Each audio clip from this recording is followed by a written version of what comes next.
Good morning. I'm going to speak in English. I'm sorry. I come to France. I should be able to speak French, but such is my education that I have not gotten to that point yet. So I'm going to speak about the President's Cancer Panel, which is something that is a U.S. institution that it is appointed by the President of the United States. It's a voluntary appointment. It's not through Congress. And so they review the U.S. National Cancer Plan. And there was one report that came out in the year 2010, which I will focus on today. This is the brief outline. I'll try to speed this up because we're running a little bit behind time. But I'll talk about the President's Cancer Panel report, its focus and its emphasis on occupational and environmental causes of cancer, its major conclusions, and then some things that have happened since in the last 4 years. Donc, il y aura des éléments sur le groupe cancer pour le président, un point sur les rapports de 2008 et 2009 sur les causes environnementales du cancer et les conclusions et recommandations et réponses et progrès depuis 2010. So this report was in some ways a response to the Dahl and Pito report, which Professor Belfam has mentioned. This was the, I guess, mainstream position that very little of the burden of cancer was due to environmental and occupational exposures. This was published in 1982, but it keeps getting referred to up until the present, really. But the President's Cancer Panel report that came out in 2010 was in some ways a response to this. Alors là, nous avons les incidences de cancer telles qu'elles étaient prises en compte en 1981 et on essaye de ne pas beaucoup bouger depuis et de ne pas prendre en compte les affections environnementales. Donc nous avons essentiellement le tabac, l'alcool, le régime et les addictifs, enfin les éléments qu'on rajoute dans la nourriture. So here's what the President's Cancer Panel is. It has a function of looking at the U.S.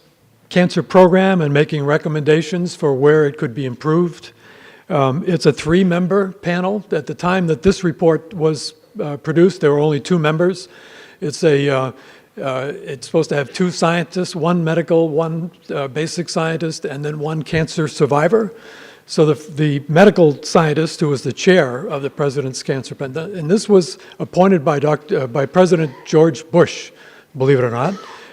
So the chair was a surgeon, an eminent surgeon from Howard University in Washington, D.C., cancer surgeon. The other member was a renowned cancer researcher, a PhD toxicologist and immunotoxicologist named Margaret Kripke. And the 3rd member was supposed to be the manager of the New York Yankees baseball team named Joe Torre, who was a cancer survivor, prostate cancer survivor. He was not able to attend these meetings. Alors, nous avons ici la composition de ce groupe mis en place de manière surprenante par George Bush, le groupe sur le cancer. Et le professeur Clapp vient de décrire les différents membres qui composaient ce groupe. And the staff, these 2 people didn't do all the work. They have a staff from the National Cancer Institute, the U.S. National Cancer Institute. So they held meetings. They held a series of 4 meetings around the United States, and this is the first one. Alors il y a eu 4 rencontres organisées par ce groupe sur le cancer, et donc ceci est le résultat de la première. So this one was on the topic of industrial and manufacturing exposures, and there were a group of speakers. I was one of the speakers. Some other colleagues of mine, Dr. David Kriebel from the University of Massachusetts at Lowell, Dr. Paul Schulte from the National Institute for Occupational Safety and Health. A pretty illustrious group made presentations to this President's Cancer Panel. Alors ici, sur cette rencontre, il s'agissait d'étudier les facteurs environnementaux dans le cancer au niveau industriel et au niveau de l'exposition professionnelle. And in the same time, colleagues at the University of Massachusetts and I produced a series of leaflets or pamphlets summarizing information that was known in the years 2009, 2010. And so these are the pamphlets.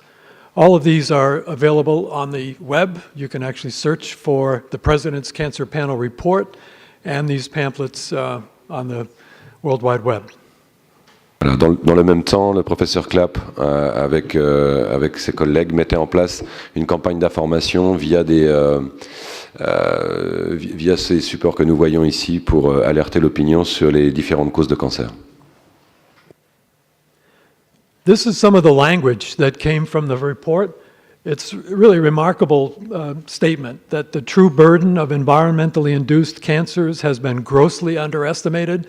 So that was the response to Dahl and Pito, that those percentages that were attributed to environmental and occupational causes of cancer in the Dahl and Pito report grossly underestimated the true burden of cancer from these sources. And in their cover letter, they urged President Obama to use his good offices to, encourage the reduction of carcinogenic exposures that affect the air and the water and the industrial workplace and that damage in the U.S. population. So this is very strong language. We were amazed that this came from a panel that was appointed by the former President George W. Bush. But here it is. Voilà, donc les résultats de ces campagnes peuvent être vus ici, c'est-à-dire que on se rend compte que les officiels américains, notamment le président Obama, on n'a pas pris en compte l'énormité du facteur environnemental dans les causes de cancer, et tout ça a été très sous-estimé. Donc le président Obama a demandé il a été demandé au président Obama d'utiliser son pouvoir pour réduire les toxines, les cancérigènes, globalement de tout ce qui est produit par l'industrie. And so they also called for a precautionary approach to regulation of chemicals and especially carcinogenic chemicals in the United States. So this is the closest, as I'm aware, that the U.S. government has come to taking a precautionary approach or endorsing the precautionary principle, which I think is much more established in European and Scandinavian countries. Nevertheless, this came from the President's Cancer Panel, so it had some weight. Alors tout ceci a mis en place l'approche du principe de précaution qui, selon le professeur Clapp, est nettement mieux établi en Europe qu'aux États-Unis, et pourtant ça commence à arriver aux États-Unis.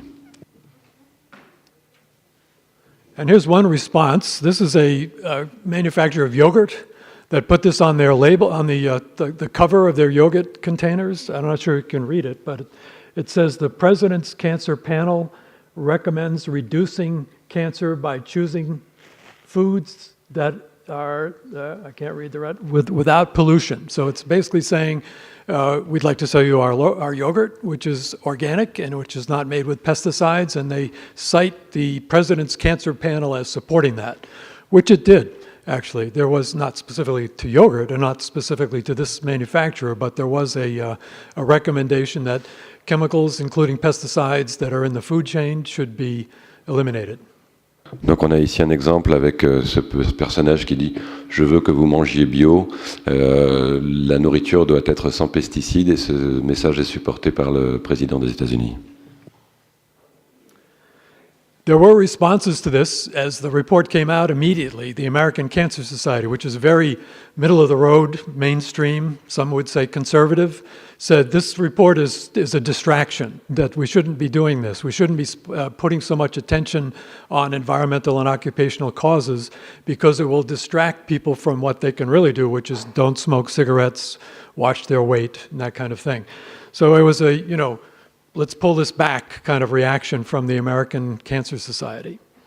Alors il y a eu une réaction de la société américaine sur le cancer qui est assez conservatrice et qui a dit que tous ces facteurs environnementaux étaient en train de faire l'alcool et tout ce qu'on connaît d'habitude, mais il y avait une réelle volonté d'écarter les causes environnementales. One of the other things that this President's Cancer Panel report recommended was green chemistry, again, a term that probably you're familiar with in the EU. but that's use chemicals or design chemicals that don't cause such damage to the natural environment, to the species on the planet, to make peace with the planet, I think, is the idea behind a green chemistry approach. And the President's Cancer Panel endorsed that. Alors, il y a eu toute une action pour mettre en avant la chimie verte, on peut dire bio, et pour faire en fait la paix avec la planète. I'll just mention these briefly. These are the principles, some of the principles of green chemistry, which I don't need to dwell on here.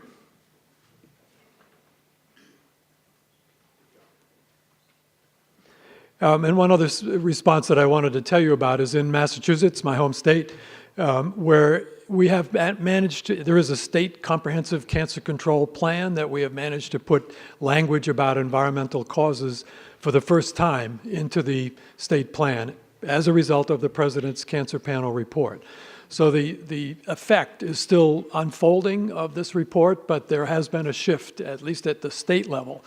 I would say perhaps not at the federal level, at the national level in the United States. We have such degraded politics in our country right now that most of what's going to happen moving this forward will be at the level of states, individual states. Alors tout ceci mène à une prise en compte des facteurs environnementaux, à un changement de politique publique au moins dans les mots, puisque la classe politique est encore loin derrière et globalement dans un état assez dégradé. And then one other initiative is that at the University of Massachusetts at Lowell, which I also work at, I'm retired, but I work still on a part-time basis, is to introduce the notion of a cancer-free economy, which is, again, taking carcinogens out of products or out of the production process so that we don't have workers being exposed to carcinogens, we don't have consumers being exposed, and it doesn't pollute the general environment.